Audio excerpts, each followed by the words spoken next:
Call to order the Bristol, Tennessee City Council meeting of January 11, 2022. Mary Lee, would you please call the roll? Yes, sir. Luttrell, Here. Turner, Robin, Here. Keene, Powers. Here.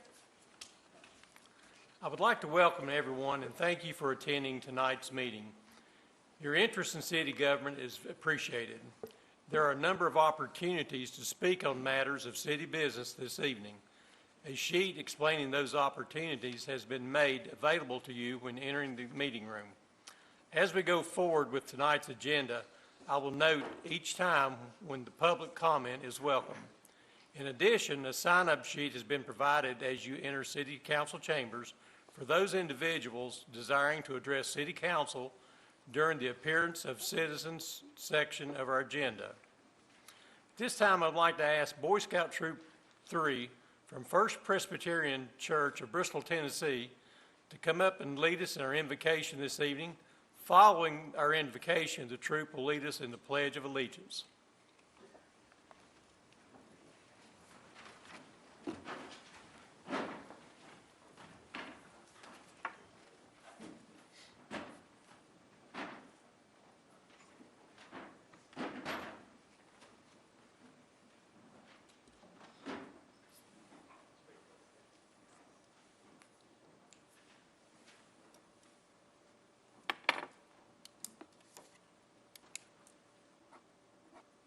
Let us pray.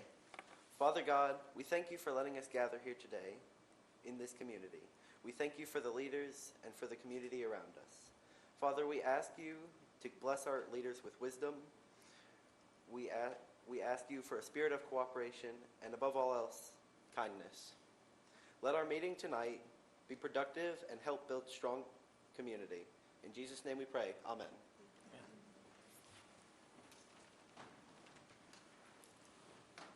Pledge. Scout sign. I pledge allegiance to the flag of the United States of America and to the republic for which it stands, one nation, under God, indivisible, with liberty and justice for all. Two.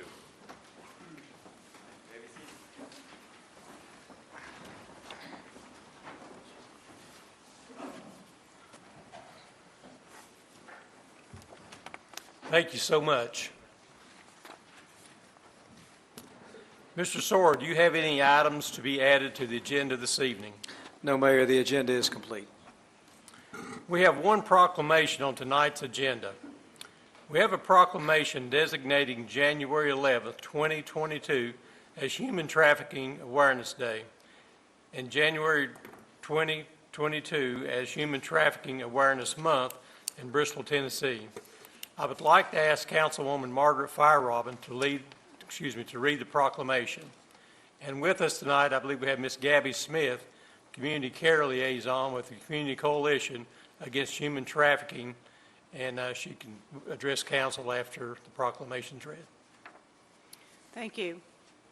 Whereas human trafficking is a form of modern slavery that occurs in every state, including Tennessee, with more than 180 human trafficking cases reported in Tennessee in 2021. And whereas human trafficking is the second fastest growing criminal industry, just behind drug trafficking. Whereas in the United States, on average, every 2 minutes a child is bought or sold for sex, with the average age being 13 years old. And whereas the most common types of human trafficking in the U.S. are sex trafficking, forced labor, and debt bondage, and are part of a larger list including organ trafficking, forced marriage, forced child labor, and involuntary domestic servitude, along with several other types, and can occur through venues, industries existing in every state, such as health and beauty services, bars, traveling sales crews, domestic work, landscaping services, restaurants, food service, pornography, construction, healthcare, recreation, arts and entertainment, commercial cleaning services, and hotels, among others. And whereas to promote awareness and community education opportunities to unite and equip Bristol to report and respond to this crime, and whereas to foster and celebrate new and existing partnerships that pave the way for increased collaborative intervention and stronger legislation to end human trafficking and protect survivors, and whereas to further an inclusive, community-wide response in which everyone has an important part to play toward ending human trafficking, and whereas in an effort to recognize the dangers of human trafficking in our community, foster hope for survivors, and to honor the resilience, courage, and perseverance of human trafficking survivors in our community. Now, therefore, let it be resolved that the Mayor of the City of Bristol, Tennessee, does hereby proclaim the month of January 2022 as Human Trafficking Awareness Month, and January 11th, 2022 as Human Trafficking Awareness Day, aligning with the state of Tennessee and the rest of the nation to remember the victims and survivors of this crime, and further our commitment to ending human trafficking in Bristol and communities across the state and nation, signed by Mayor Malin Luttrell. Mayor. Yes, please come to the podium. Yes, and I will come provide you with the.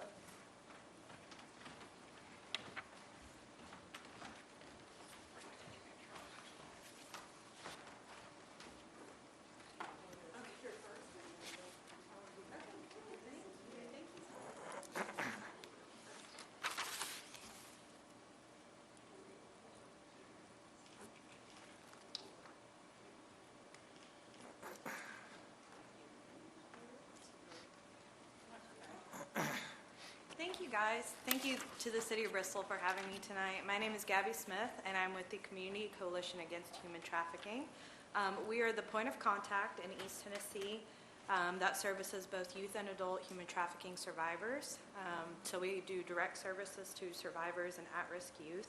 We also provide free trainings to anything from law enforcement to health educators to educators in schools, and those are completely free. You can check those out on our website.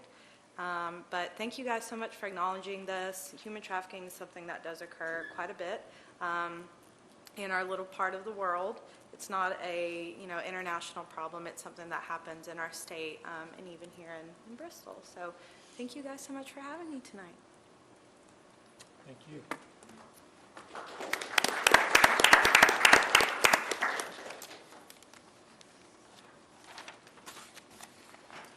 Next on our agenda, Mr. James Bentz of the public accounting firm of Maudlin and Jenkins is with us to present the 2021 Annual Comprehensive Financial Report for the fiscal year ending June 30, 2021. Well, good evening, Mayor and members of the Council. Happy to be here this evening. My name is James Bentz. I am the Audit Service Partner for the city's June 30, 2021 audit, and I'm going to go through our presentation of the audit results for you this evening. As I go through, I'm not going to read every slide to you or hit every page, but certainly if you have any questions, please feel free to jump in and interrupt, and I'll try to answer those questions as we get going. Just real quick on page number 2, one thing we do like to remind council each year is who Maudlin & Jenkins is. And so obviously as your external auditors, it's important that we be knowledgeable about governmental accounting. And we have offices in 5 states, and we work with about 565 local governments throughout the Southeast. Your audit was conducted out of our Chattanooga office where I am, and we have about 11 partners, myself included, who do nothing but work with local governments year-round. So we are committed to the government industry, and it is an important and large part of what our firm does. At the bottom of this slide on page 3, one thing I always want to just point out, all of our audits have 2 partners involved. From an independent standpoint, you have myself serving as the audit engagement partner, and then we have a quality control partner who isn't directly involved in your audit, but does the quality control review to ensure that our reports have meet all the requirements. We had Adam Fraley serve as that partner. He's been with Malden and Jenkins now, I believe, for 26 years, and I've been with Malden and Jenkins for 19 years, so both a little bit of experience there. On page 4 is the results of the audit, and so this year we issued what's called the unmodified opinion, which is the clean report saying that the financial statements prepared by management are materially correct as presented by management. The two key takeaway there are that the financial statements are the responsibility of the city's management. They prepare the information in the financial statements, and as your external auditors, we audit that information. We do conduct our audit in accordance with generally accepted auditing standards, as well as government auditing standards, which means that our objective, again, is to issue an opinion as to whether or not the financial statements are materially correct as presented. We do not give absolute assurance on the numbers in the financial statements, but they are issued opinions as to whether or not they're materially correct. So that is, again, the auditing standards that are required. As part of your audit, you have 2 reports that are included in the back of your financial statements. We have an internal control report in accordance with government auditing standards, as well as a report for the single audit in accordance with uniform guidance. And so both reports were issued with unmodified opinions. We also did not identify any material weaknesses in the internal controls of the city. And as part of the uniform guidance audit, we did test 2 major programs this year. One of those being the Highway Planning and Construction Grant, which is administered here with the city, and the other one is the ESSER program, the education, our elementary and secondary school emergency relief funds. And so those 2 programs were tested as major programs. We tested the compliance requirements issued by the federal government as well as the controls surrounding the specific requirements, and again issued no material weaknesses or no non-compliance items cited. So good, clean reports. On page 6, I'm going to skip that one and into page 7. We did not have any past adjustments, meaning the adjustments, any adjustments that were proposed to management were reported and included in your financial statements. They've also been reflected in your accounting systems. And then starting on slide 9, we've got some financial highlights that I want to go through with you all. And so at the end of an audit, the typical question is, how do we look? How did we do for the year? And so we usually start with your general fund, which is the main operating fund for any local government. We always say that's the easiest way to try to compare yourself to another entity is to look at your general fund's unassigned fund balance, because obviously everyone's general fund is going to have different expenditures in it depending on how many other funds you report, but your unassigned numbers are going to be fairly consistent year to year. And so you can see for the past 5 years for the city, your unassigned fund balance, which is essentially your funds available going forward for future use, has kind of hovered around the 60 to 65% mark of your annual operating expenditures. And so GFOA, who is a national organization that you submit your ACFR to, they typically like to see around 4 months of reserves in there. You all are obviously a little higher than that number now, sitting at closer to 7 months. So you've met kind of their minimum bar of being considered a healthy general fund. But one of the things we're in the last year and a half making sure to express to everyone is that's kind of the minimum bar of where you want your healthy general fund to be. Costs are continuing to rise. Projects and operations are seeing cost at a higher rate than we typically have seen in the past several years. And so you want to make sure to keep reserves in the general fund and even build those up to cover those costs or future revenue shortfalls that you may have. And so that's what your general fund, unassigned fund balance provides you the ability to do. On this page, we've got your budget snapshot for the year. And so it's we say it's the budget at 30,000 feet. And you can see we've got 4 columns here. We've got your original budget as you all adopted at the beginning of the year, where the anticipation was to use about $385,000 out of fund balance. Through the year, we made some amendments for different activities happening, and our ending final budget was to use about $1 million out of our fund balance reserve. Through the course of the year, we had revenues coming in at about 9% higher than we anticipated, and we had some departments come in under budget, actual savings, to where we actually added about 2.3 to fund balance this year. So we had a good year. Again, we had some Sales tax coming in at about $1.6 million, greater than what we actually budgeted through the amendments for, so that helped add to the fund balance. And then we had several departments, mainly in your general government and your culture and recreation, coming in well under their anticipated budget levels. On page 11, one of the things we like to do when you're talking about your general fund is also kind of take a look at the trends of where your main revenue streams have been for the past 4 or 5 years. You'll see for this year, your property taxes account for about 44% of your general fund revenues, which is pretty typical for a general fund. But what is nice for the residents to see here is over the past 5 years, our property taxes have actually remained fairly flat. We've seen an increase in our assessed values of about 7%, but we've been able to roll back the rates so that the revenue actually stayed pretty flat for the city. We've also got your sales tax, your local option sales tax, which is about 23% of your general fund revenues, and that revenue has increased about 20% over the last 5 years, and that's a pretty good little tick up in your revenue streams there. Although, as you all did this last year, we did see a big jump in 21 across the state in a lot of the bigger areas in sales tax revenue, people just getting out and spending a little bit more. On page 12 and into page 13, we're going to flip over and look at kind of a summary of your cash flows for your enterprise funds. And these are your utility providing funds. The electric system, which is audited by a separate firm, so our opinion as it relates to them is contingent on the opinion of their independent auditors. They're the first column and obviously the larger enterprise system here within the city, but then you all have the waterworks and the stormwater fund. You'll see cash flows from operations there. All three had positive cash flows from operations, which is always a good sign to see. Then typically what you'll want to do, where we kind of look to see how you're using those cash flows, is on the next page, on page 13. We like to see that it's your cash flows from operations being reinvested into the system. And so you'll see kind of this top section here is your cash flows from your capital financing. You'll see the second line in here for your waterworks system. We put about $1 million back into the system through capital asset additions this year.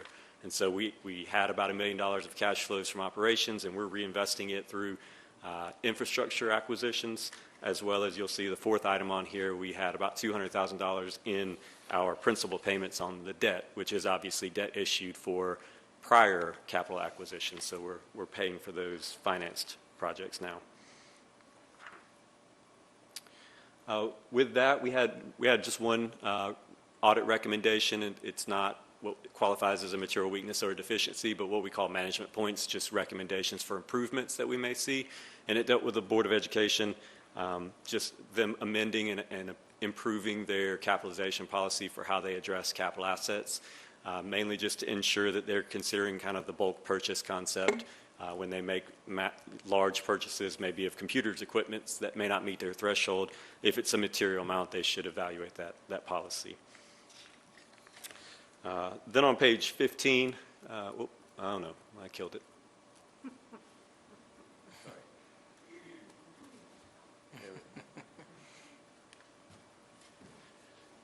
On page 15, kind of through the rest of the document, I won't go into any of these specifically unless you have questions, but we have several pages of the new accounting standards that are coming out over the next several years.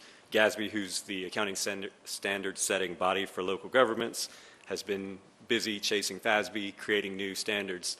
We've got from GASB statement number 87 through currently 97 that have been issued and out and available. They'll be applicable starting in fiscal year 22 through 25 in various ones. The biggest one that we've kind of been talking about with our clients and that everyone's got on their radar is GASB statement number 87, which going forward is really just going to change the way that you all have accounted for leases, whether they're capital or operating leases.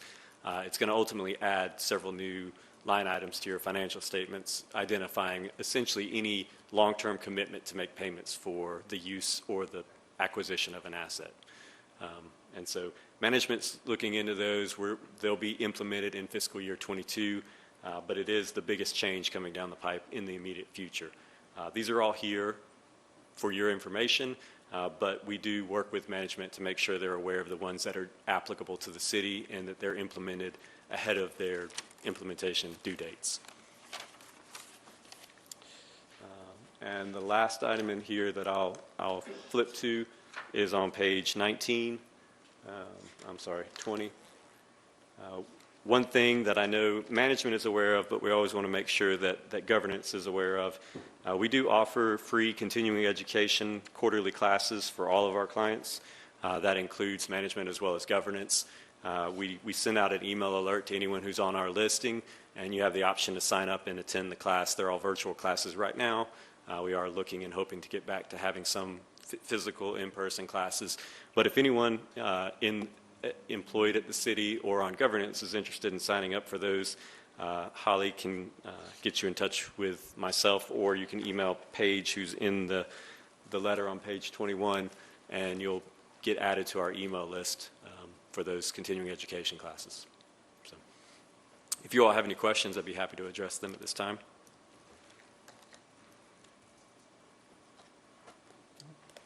I don't really have any questions, but want to thank you for what you've done and to thank Holly and her staff.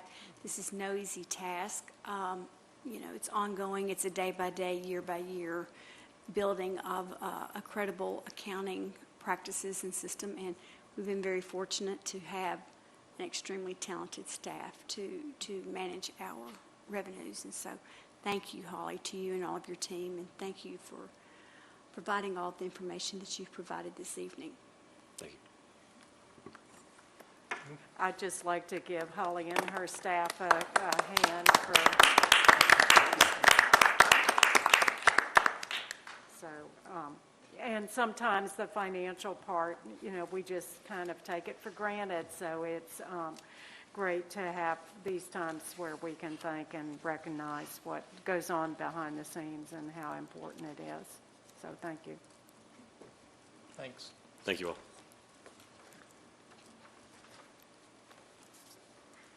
We have one public hearing on tonight's agenda. This public hearing is hereby open for Ordinance 21-14, amending Chapter 11 of the City Zoning Ordinance. Mr. Sawyer, would you please summarize this matter for the public? Yes, Mayor, I'd be glad to. As Council's aware, over the past several months, the Bristol Regional Planning Commission has reviewed Chapters 2 and 11 of the City Zoning Ordinance as it relates to landscape and buffering requirements for commercial properties. Ms. Young, our Planning Services Manager, is with us this evening, and she's going to detail the proposed changes. I will add that our Planning Commission approved this on November 13th in 2021. City Council approved this on first reading on December 7th last month, and then it's slated for second reading later on this evening. Sheriff? Thank you, Mr. Sawyer. Good evening, Mayor Luttrell, City Council members. So I'm going to try to be brief in summarizing this tonight for the public hearing. This is an ordinance that the Planning Commission has worked hard on for some time, and it does take the existing Chapter 11 and Chapter 11A and look at what's working in both to combine into this new Chapter 11, and then cuts anything or revises anything that we felt is vague or unclear. So there are a couple of definitions in Chapter 2 that are affected by this ordinance. We are actually making a small modification to the landscape area definition, adding a definition for parking area, and deleting the definitions for tree class A and tree class B because they're no longer relevant in the new ordinance. The new ordinance, it really lays this out in 4 points. So there's 4 requirements of the new ordinance. The first of which is 5% of the disturbed project area for any project must be landscaped. So that's one across the board first requirement. The second is that parking areas, if they're adjacent to the street, they have to provide a landscape strip between the street and parking areas. So that's number 2. Number 3 is the interior landscaping of parking areas must be at least 5% of the total parking area. And then the final requirement in this ordinance is buffering when a more intense use is adjacent to a less intense use. So this street frontage landscaping, this is the second requirement. So the first is that 5% of the project to be landscaped. So the second is related to street frontage landscaping. So this is if the project is designed with the parking lot adjacent to the street. So if this is the case, there's a minimum 10-foot width minimum that's required adjacent to the street. There's a minimum of 1 tree that has to be planted for each 50 linear feet of street frontage, and we do allow for those trees to be grouped, so they don't have to be one every 50 feet. If you have an existing project where you expand the parking area, there are stipulations for if you expand it more than 50 feet along the street frontage. So a big expansion of a parking lot that's adjacent to the street would have to, the new section would have to meet the landscape regulations. The existing area would have to be modified a bit. And then if the area does not exist for street frontage landscaping, then they can provide that landscaping in the means of a pavement cutout. So if there is no opportunity for street frontage landscaping, they can still provide some landscaping. Parking area landscaping, so this speaks to the landscaped islands within your parking area. And I won't go through and read all of this section to you, but it does provide for minimum and maximums for those landscaping islands. It does require barrier curbing for the islands or medians, and it does encourage the use of terminal island landscaping. The parking area landscaping section provides, like the street frontage landscaping, it provides for existing projects. So if an existing parking area is expanded by 5,000 square feet or more, there are some stipulations for them to meet for parking area landscaping. And then the ordinance also addresses a change in use. So if the use of a building changes to something that is a higher impact use, and where the existing parking is 5,000 square feet or greater, then they do have to modify the parking lot to meet the landscaping regulations.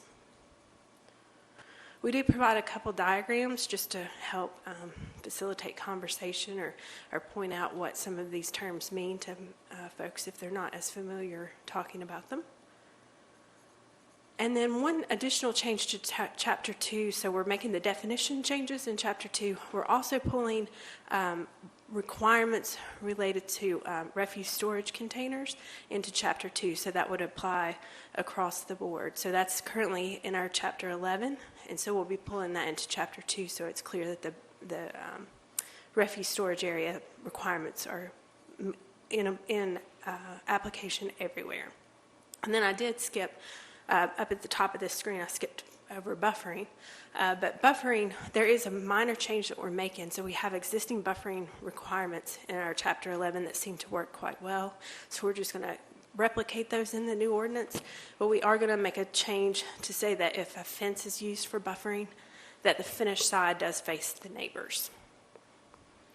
So as Mr. Soares stated in his introduction, the Planning Commission did work on this quite some time, and on November 15th, 2021, they voted to send a favorable recommendation to City Council for the adoption of the new ordinance. And with that, I'd be happy to answer any questions you all might have.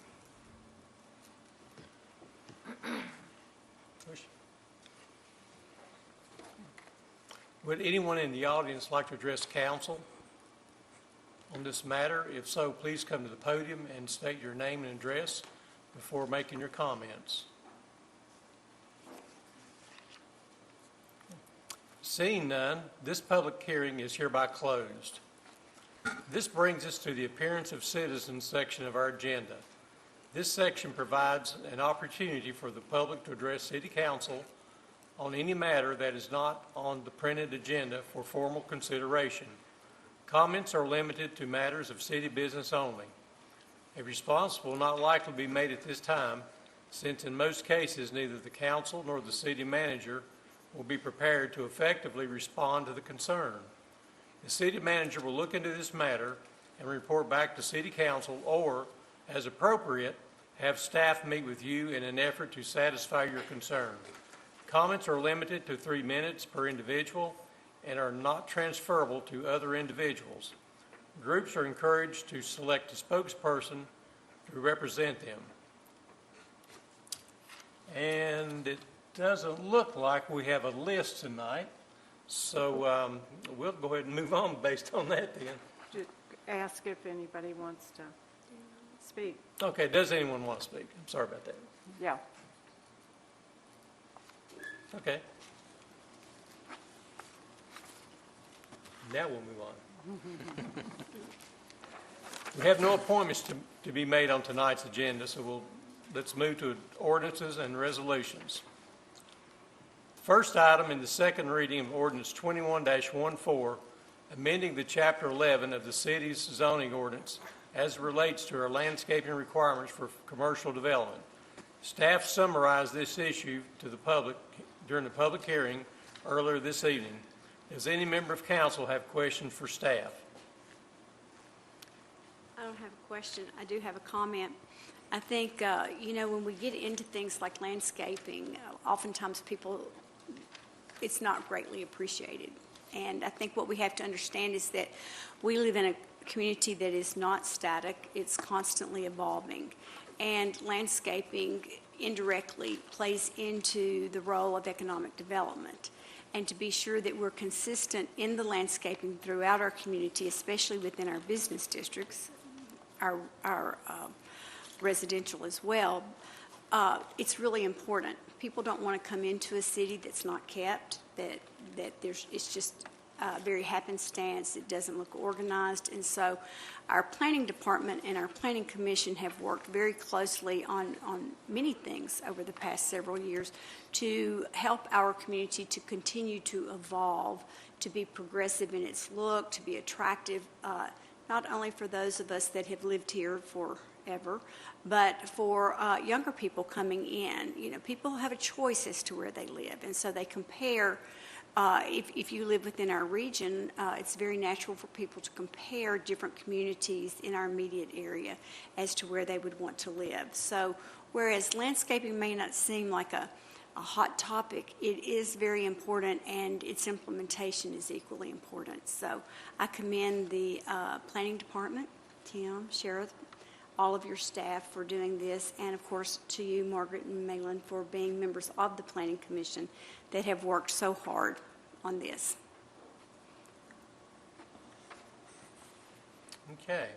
Is there a motion to take action on this item? Motion to approve. Is there a second? I'll second the approval of ordinance 2114. Would any member of council like to discuss ordinance 21-14? I think we sort of have, but thank you for those comments, because they were right on target for the importance, and also appreciating our staff for doing a whole lot of work that brings forward to the Planning Commission and then to City Council. Yeah, there's no question the staff works very hard during these meetings and getting all the information ready up to leading to the meeting. The public had an opportunity to comment on this issue during the public hearing, so I believe we're ready for a vote. Mary Lee, would you please call the roll? Luttrell, Yes. Robin, Yes. Powers. This brings us to the consent agenda. Mr. Sword, would you please read the items on tonight's consent agenda? Yes, Mayor, we have the minutes from the December 7th, 2021 City Council meeting, minutes from the December 14th, 2021 City Council work session. We have Resolution 22-1 authorizing purchase of in-car video systems with body cameras. Resolution 22-2 awarding a bid for the grit removal system improvements at the Bristol Regional Wastewater Treatment Plant. Resolution 22-3 amending an engineering services agreement with CDM Smith for the grit removal system inspections. Resolution 22-4 authorizing payment to Troutman, Pepper, Hamilton, Sanders, LLP for legal fees. Resolution 22-5, approving the sale of surplus equipment in excess of $10,000. Resolution 22-6, authorizing participation in the Public Entity Partners Property Conservation Grant Matching Grant Program. Resolution 22-7, authorizing the city to obtain cybersecurity insurance pursuant to an approved proposal. And Resolution 22-8, awarding proposal for banking services. Would any member of council like any item to be removed from the consent agenda? Hearing none, do I have a motion to approve the items included in tonight's consent agenda? Move to approve. Second the approval of the consent agenda. Mary Lee, please call the roll. Lettrell, Yes. Robin, Yes. Powers. This brings us to our Board of Education report. And I believe Dr. Tudor is here with us tonight.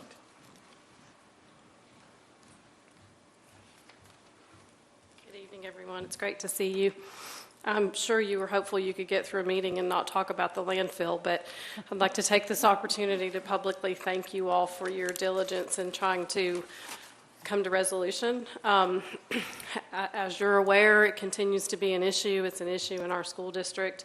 Not only do our students have to, many of our students have to live in those conditions, they also come to school, and in some of our buildings are faced with enduring smells and the gases and the effects of that some mornings are worse than others. Sometimes we can mitigate it quickly and get the smells and the effects out of our buildings quickly. Other mornings it takes a little bit longer. So we continue to battle that. So I would just like to publicly thank you for your diligence in working toward a solution with that, and anything we can do to support that, we're certainly behind you. We're doing everything we can within our school district. So if you hear of concerns or needs, please refer families to us and we'll take care of them. I'd like to let you all know that we had a very successful 38th annual Arby's Classic after having to cancel last year, so it was great to have that back. There was lots of energy and excitement. We had about 2,300 fans per day was our average, so that's a pretty good showing. We had 18 teams from 9 different states in the Bahamas in our region.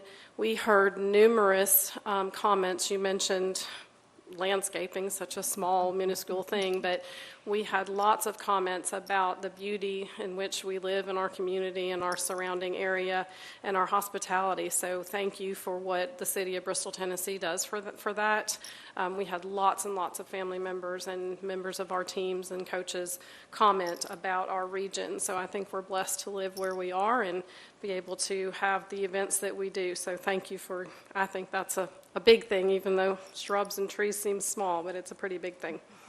And then finally, I'd just like to draw your attention to the last week of January 24th through the 28th, the School Board Appreciation Week. So we are recognizing our school board members, and for the community, if you don't know, none of our school board members are compensated for the work that they do for our school district. All of that's completely voluntary. There's no monetary compensation.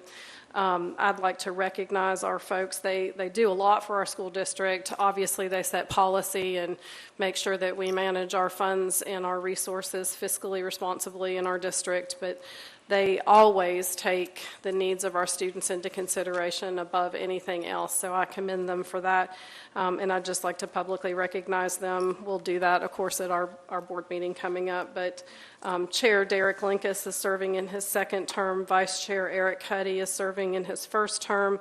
Secretary Jim Butcher is serving in his second term.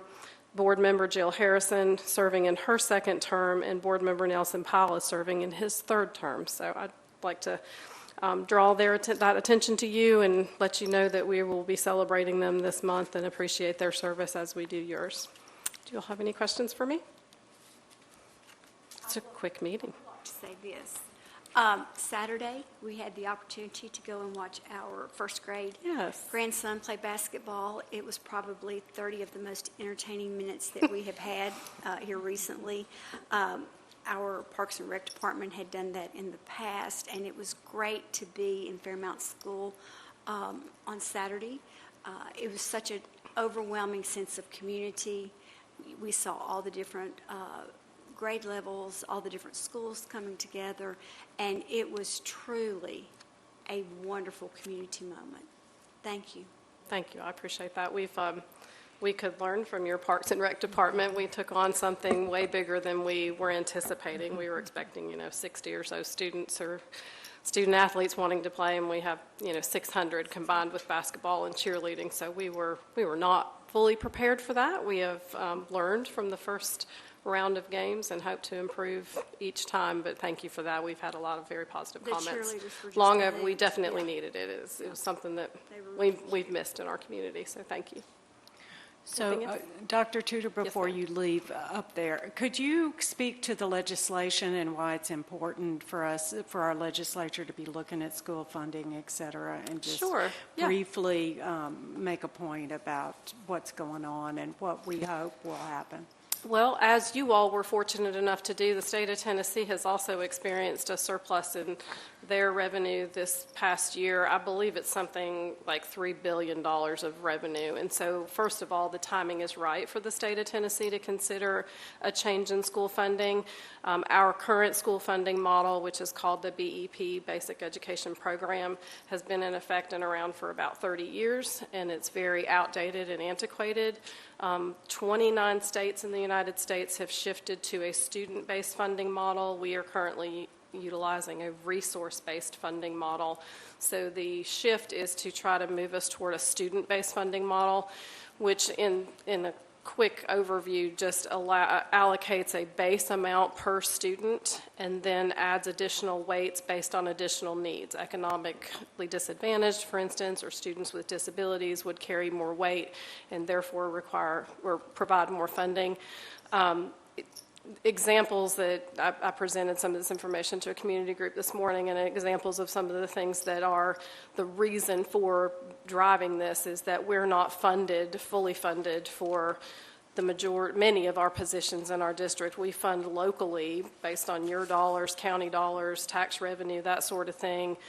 We fund about 50 or 60 additional positions above what the BEP pays for in our school district, and the BEP only compensates us locally as a school district for about 65% of those positions that they do fund. So things like assistant principals, we have one and we have multiple at the high school and middle school. We have one in every elementary school. Those are not funded according to the BEP. A superintendent's not funded. Not that that's necessarily, a top priority, but it just tells you that it's really outdated and not in the best interest of students. And so a student-based funding model definitely is in the best interest of students and allows local school districts to be able to allocate resources to schools in a variety of ways. We have some small schools and some large schools, yet they all need a principal and a counselor and school nurses. School nurses, for instance, are not funded. And so there are just a variety of things that the timing is right and our current system is very much outdated. I happen to be serving on a committee. I think I mentioned that to you all last month.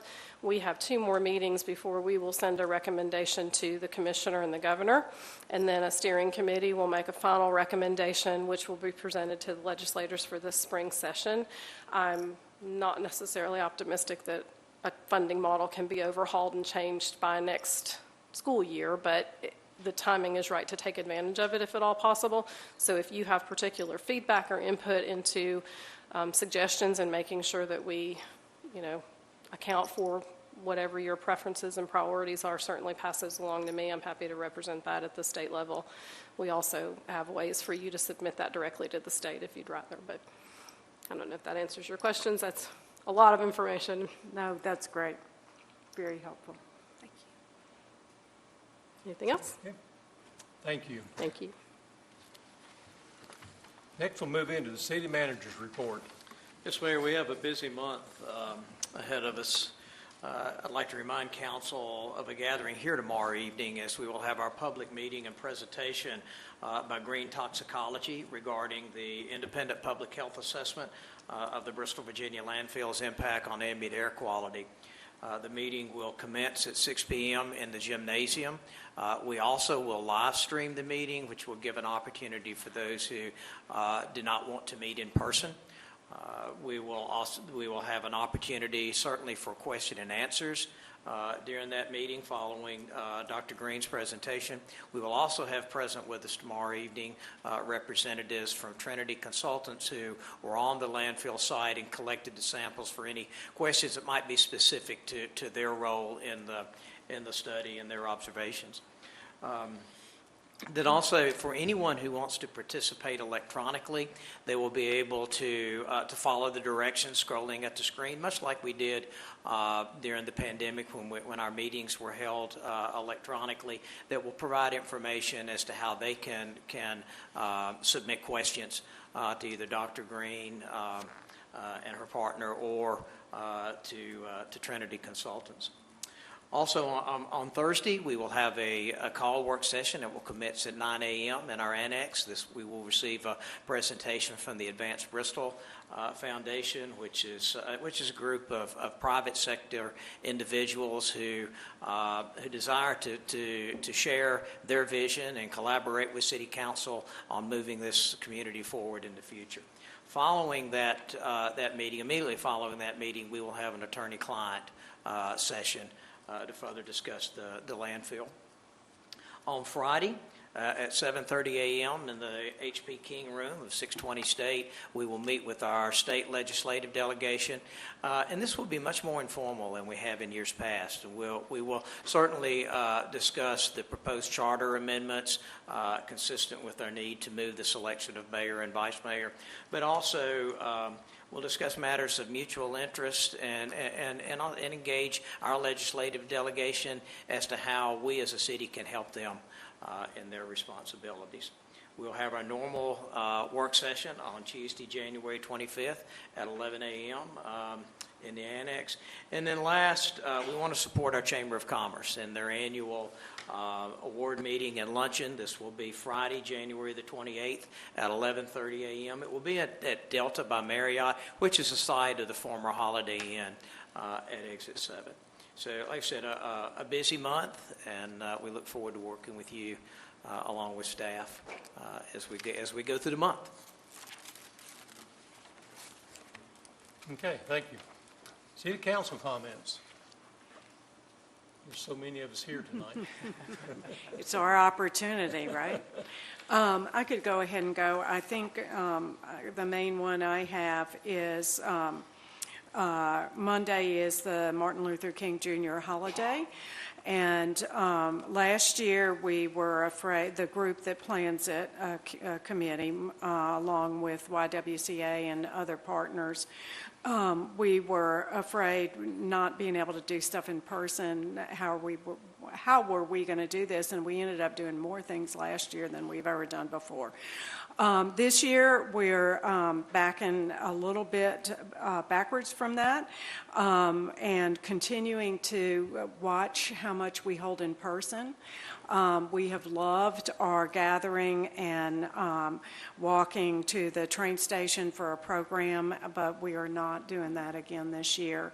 But what we are doing is at the same time at 2 o'clock on Monday, January 17th, on the YWCA's Facebook page, there will be a replay of the video that we made last year that we're very proud of, and we have new introduction and new closing added to those to that video to watch, and then it'll be available after that, and it's an hour.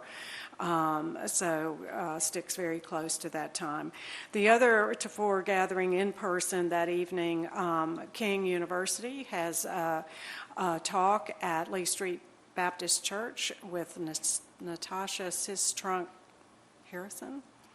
And she is part of their Faith and Culture series, and she'll talk at 7 o'clock. At 6:30, we'll gather and have a candlelight program of about 15 minutes with some readings and prayer with recognizing the life of Dr. King and his work. And recognizing how much more work we have to do to continue reaching toward the dream. On the YWCA website, and that is where you can find all kinds of things for Martin Luther King, and I looked it up, and now I've written it down somewhere. It's the YWCA TNVA/MLK Bristol/ something like that. So it's YWCA website, and you can look for Martin Luther King. It has a beautiful drop-down calendar that has regional events. Appalachian Peace Education Center in Abingdon is having a little bit more in person than what we are on Saturday. They also have Jerry Jones, who's resident of our Southwest Virginia area and teaches at Emory and Henry College. He will be doing a talk on Thursday night in Abingdon in person. So several things going on. I encourage everybody to think about that day. Also learned today if you want to do service that day, which we're supposed to look at it as a day on, not a day off. Second Harvest Food Bank is looking for folks who would want to volunteer their time for Martin Luther King Service Day. So I think that's what I've got till y'all say some things, and then I might say some more. Thank you. Yes, Networks meets tomorrow morning, and Networks, Sullivan County Networks Economic Development Entity is working diligently to bring in different industries. They're working with entrepreneurs. They're working with a lot of different programs to help build not only our job opportunities, but our workforce in general. We'll meet tomorrow morning. Believe in Bristol has been very engaged in a lot of different programs. They sponsored the Candy Cane Christmas. Terry does a tremendous job working with them and seeing to it that their activities are coordinated well with the city. We're looking forward to maybe some additional planning for next Christmas season through Believe in Bristol, as well as the many events throughout the year. The Birthplace of Country Music is having a concert with the 1927 Society. They're bringing in Mike Ferris to perform. It should be a great concert, and they're also working on Bristol Rhythm and Roots reunion. You know, the planning for the festival is year-round. As Terry well knows, he has been chair of that and, again, does a tremendous job to help us with that. Tickets are on sale. You can go to Bristol Rhythm and Roots Reunion and get those tickets now at a lesser cost than they will be later in the spring and summer. We have a new marketing entity called Explore Bristol that represents the city of Bristol.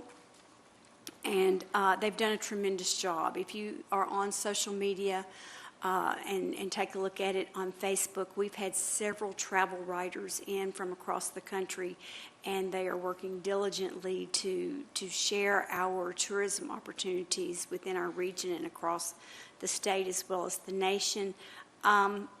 It's an exciting time, looking at a lot of great new projects there. So if you'll go and look at Explore Bristol, if you'll like it so that it comes up, and if you'll share it, then we will be able to build an even broader base with it. It's doing exceptionally well right now. I wanted to take just a moment to look at the consent agenda for our scouts that are here. The things that are on our consent agenda are not necessarily those things that we discuss in this meeting. We're aware of them and we've talked about them previously, but one thing that I want you to understand is that we are constantly upgrading, maintaining our equipment, as well as our, I know it said in the paper today that we would be talking about the grit removal system improvements at the wastewater treatment plant, another one of those really exciting things. And it is exactly what it says. It's removing grit from the wastewater. I mean, it's hard to get real excited about that unless you end up with a rock coming through the faucet to drink. So we believe it's very important to take care of our environment, and we believe that we have the tools to take care of our environment. And one of those is the grit removal system at the wastewater treatment plant. It also mentioned engineering services agreement for that specifically. Engineers are very important. If you're looking for a career, maybe you'll consider, and you're good in math, maybe you'll consider an engineering career. Engineers are problem solvers, and they can take situations that are hopeful to be constructed, and they can determine, much like an architect, the best way to construct those things. But engineers aren't necessarily always building buildings, they're building systems. So engineers are very important, and to have qualified engineers are especially important. We sell our surplus equipment, and we have to approve that in excess of $10,000. That just helps to replenish our coffers in selling that used equipment that has met the end of its lifetime for it to be effective for us, and it gives us additional revenues. Cybersecurity, how many of you have a cell phone? Everybody? Is there anyone on this planet that doesn't have a cell phone right now? You don't? Good for you. Good for your parents. But cybersecurity, we deal with, we're not dealing with this specifically, but we deal with cybersecurity every day in our business, and it's a real thing.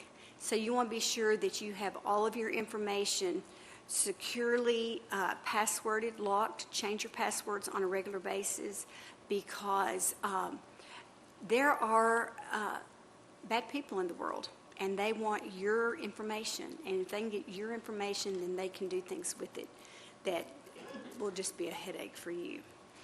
And I am one vote on the Bristol, Tennessee City Council.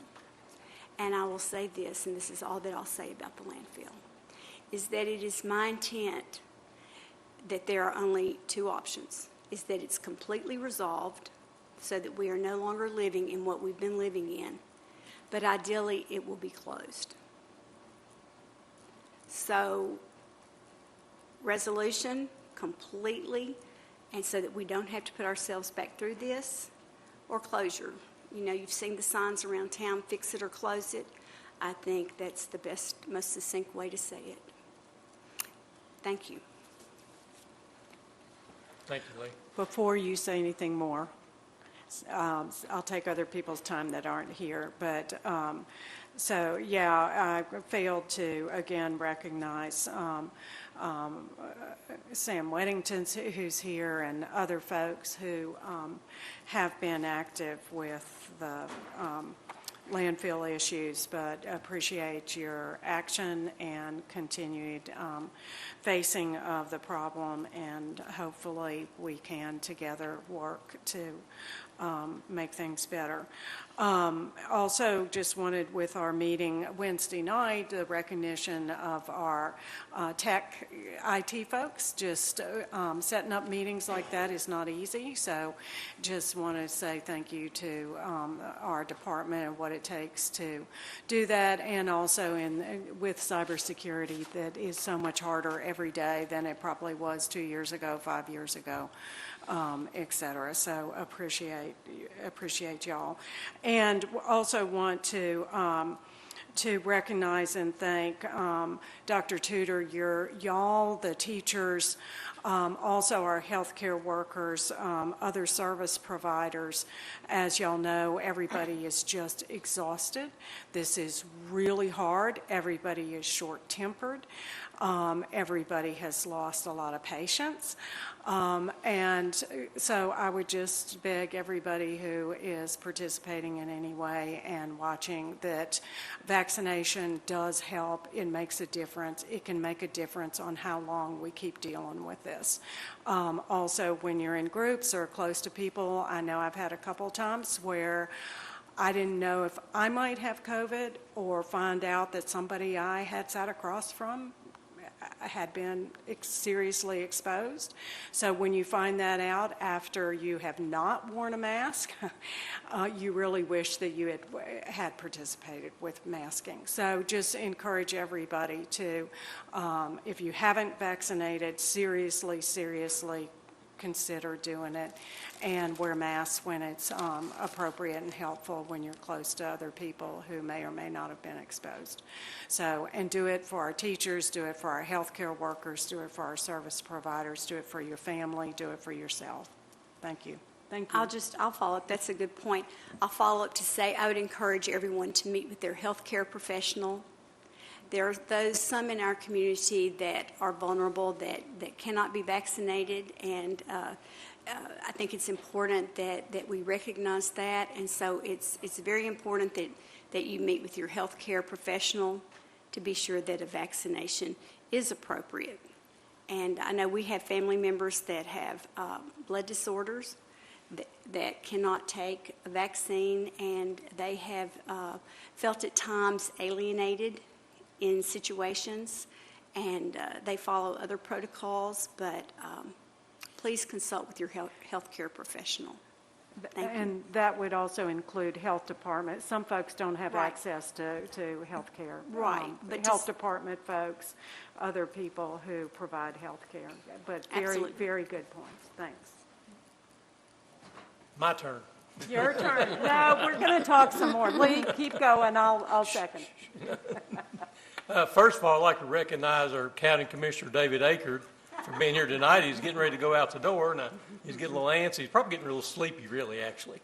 But thank you, David, for all you do and for being here with us tonight.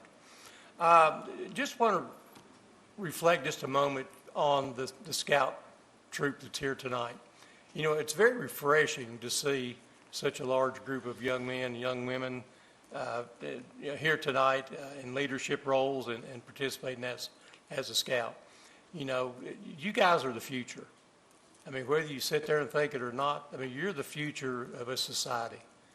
And it's really refreshing to see how much you really care to, come to a meeting like we have and to participate in doing the Pledge of Allegiance, leading us through that, and our invocation. Those are very important aspects and traits of people today, and it's so much appreciated. Ditto what Mayor Margaret Firerobin and Lee Powers said. All their comments are taken very seriously, and one thing that I will say, and I'll shut up, is that normally we try to give a gift to someone that does their invocation. So tonight, I'm in a very precarious situation, so we have a gift that I'm going to give to maybe Sam or whoever the scout leader is tonight, and let them decide how and who gets the gift. So with that, we're going to say adjourned.